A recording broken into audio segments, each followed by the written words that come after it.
tips ya teman-teman ya. Jadi mungkin teman-teman yang sekarang sedang baru mulai menulis novel ataupun mungkin sudah menulis beberapa novel tapi merasa bahwa tokoh-tokoh yang dibuat dalam novel teman-teman tadi, terutama tokoh-tokoh utamanya itu bukan tokoh-tokoh yang kuat ya, bukan tokoh-tokoh yang bisa menciptakan ataupun membentuk ikatan emosional yang kuat antara pembaca dengan novel teman-teman. Nah, ini ada beberapa tips ya teman-teman ya. Tips ini mungkin nanti ada cukup banyak teman-teman, tapi sebetulnya bukan berarti keseluruhan tips ini harus dijalankan ya. Jadi ini ada sekitar 16 tips yang teman-teman bisa pilih hanya sebagian saja gitu. Tentu disesuaikan dengan novel yang teman-teman tulis, disesuaikan dengan mungkin dengan pengalaman teman-teman menulis. Mungkin teman-teman yang sudah banyak menulis itu akan beda keperluannya menggunakan tips ini daripada teman-teman yang baru mulai menulis gitu kan. Jadi itu ya teman-teman, ada 16 ya tips untuk membuat kita bisa membuat novel yang kuat ya. Novel, maksudnya novel dengan tokoh yang kuat, dengan tokoh yang memorable ya, tokoh yang diingat ya. Sebagai contoh gampangnya adalah Harry Potter ya teman-teman ya. Ketika kita bicara penokohan Harry Potter dalam novel Harry Potter kan kita udah pasti tahu lah tokoh Harry Potter itu adalah tokoh yang kuat ya, yang berhasil dikreasikan oleh J.K. Rowling penulisnya menjadi tokoh yang kuat gitu. Dan tidak hanya sekedar kuat tapi juga memorable ya.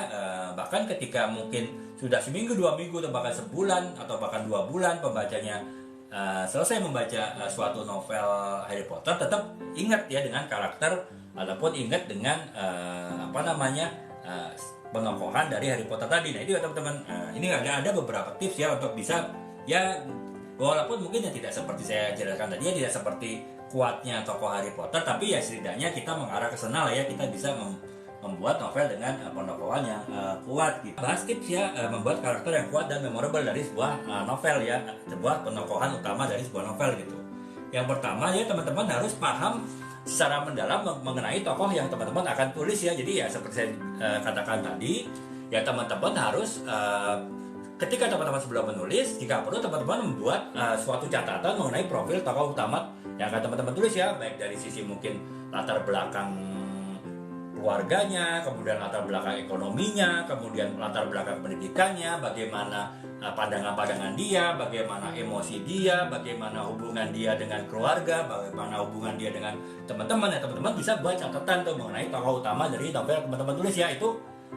Dan itu menjadi patokan teman-teman ketika teman-teman mulai menulis novel ya, mulai mengembangkan karakter dari tokoh utama yang tadi teman-teman sudah kreasikan ya, teman-teman sudah bentuk tadi. Dan itu, jadi yang pertama teman-teman harus paham mendalam ya mengenai tokoh yang akan teman-teman tulis, dan itu teman-teman buat profilnya dalam bentuk tertulis. Itu akan lebih memudahkan teman-teman ya dalam teman-teman menulis novel yang akan teman-teman tulis gitu. Kemudian yang kedua adalah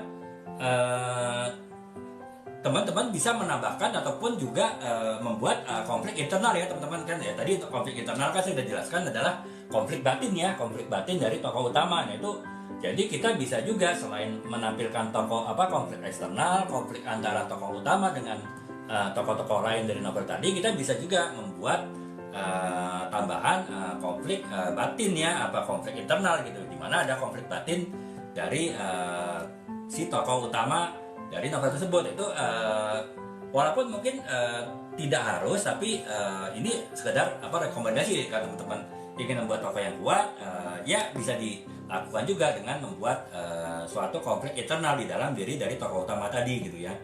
Kemudian yang berikutnya teman-teman membuat perkembangan karakter yang signifikan ya. Jadi saya jelaskan tadi ya, contoh misalnya bagaimana seorang tokoh yang introvert tapi dia punya kemampuan merangkai kata-kata romantis, merangkai kata-kata puitis. Dia punya keinginan untuk mendapatkan cinta dari sang bunga sekolah ya, teman wanitanya yang menjadi rebutan banyak pria di sekolah si anak introvert tadi. Nah itu kan berarti kan kita harus membuat perkembangan karakter ya, bagaimana seorang anak yang introvert tapi dia punya kemampuan kata-kata romantis ya, good looking juga, kemudian juga badannya atletis karena suka olahraga. Jadi sebetulnya dia tetap punya privilege ya, tetap punya keunggulan.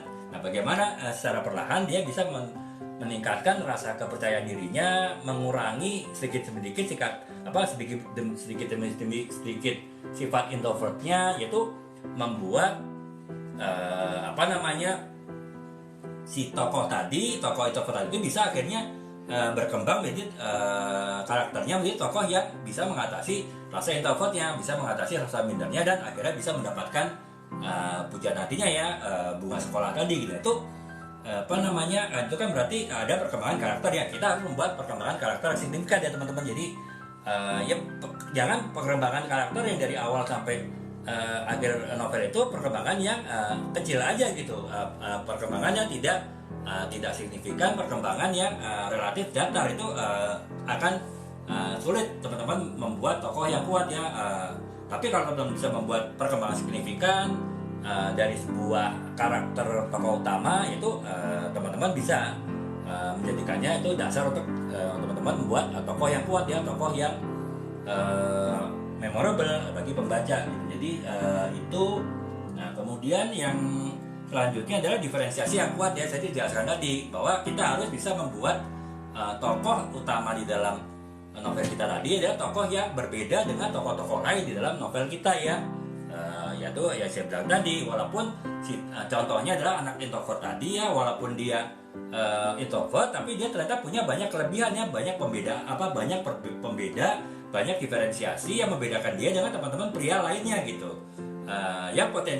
Sehingga si anak introvert tadi tetap punya potensi besar untuk bisa mendapatkan cinta dari bunga sekolah tadi ya. Nah itu berarti misalnya tadi saya bilang dia punya kemampuan merangkai kata indah, merangkai kata-kata puitis, romantis, kemudian juga good looking juga, kemudian juga badannya tubuhnya atletis ya karena dia senang olahraga, kemudian juga cerdas gitu.